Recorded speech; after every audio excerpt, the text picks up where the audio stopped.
Natin makikita mga kababayan sa isang kagaya ng lungsod ng Caloocan City na nagpapahalaga sa mga senior citizen, yung mga lolo at lola natin, na kung saan todo po siya, inaalagaan niya ang mga lolo at lola. Pagpapatunay ito sa mga kanyang programa na ginagawa para po sa kapakinabangan ng ating mga lolo o mga tinatawag na senior citizen na mga wala ng kakayahan na magtrabaho, wala ng kakayahan na kumita pa. Pero ang gobyerno na pamumuno ni Mayor Along Malapitan sa lungsod ng Caloocan ay walang imposible. Dahil siya mismo ang lumalapit at pinapadama niya sa ating mga senior na mayroong gobyerno ang lungsod ng Caloocan para maghatid ng may pagmamahal, may pagmamalasakit at higit sa lahat, tunay na pagsiservisyo. Hindi kagaya nung dating mga namumuno dyan na walang pakialam after nung eleksyon.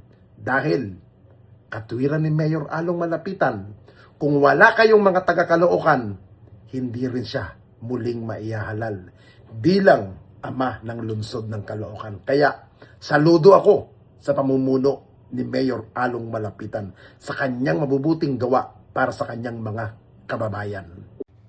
Sa bawat hakbang ng isang lungsod patungo sa kaunlaran, ang tunay na sukatan ng tagumpay ay hindi lamang matatayog na gusali, kundi papaano kinakailinga ang mga pinakahihina at pinakamahalagang sektor ng lipunan.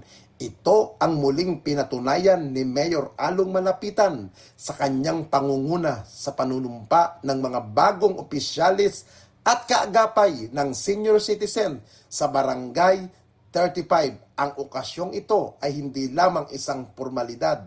Ito ay isang malinaw na deklarasyon ng kanyang walang pagod na pagmamahal at pagmamalasakit sa mga nakakatanda.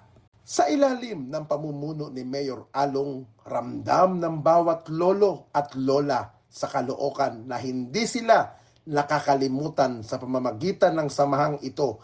Tinitiyak ng ama ng lungsod na ang ating mga senior citizen ay may boses, lakas at katuwang sa lokal na pamalaan. Makakaasa ang ating mga lolo at lola na hindi sila magiging pasanin, bagkos ay ituturi silang mga katuwang sa pag-unlad. Kaakibat ng panunumpang ito ang pangako ng buong pusong suporta higit sa proteksyon sa kanilang mga karapatan at mga karagdagang oportunidad upang manatili silang produktibo at masaya ang kanilang ginintuang edad. Ang liderato ni Mayor Along ay nakatuon sa prinsipyo ng aksyon at malasakit.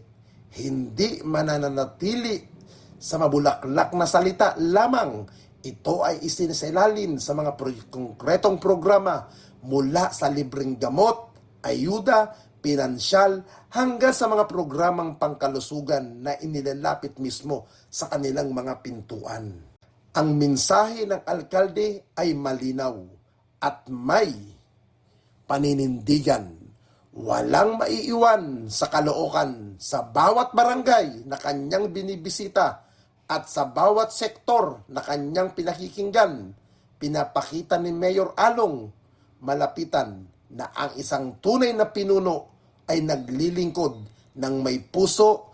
Tinitiyak na ang kalinga ng pamahalaan ay abot kamay ng lahat mula sa pinakamababa hanggang sa ating mga minamahal na senior citizen.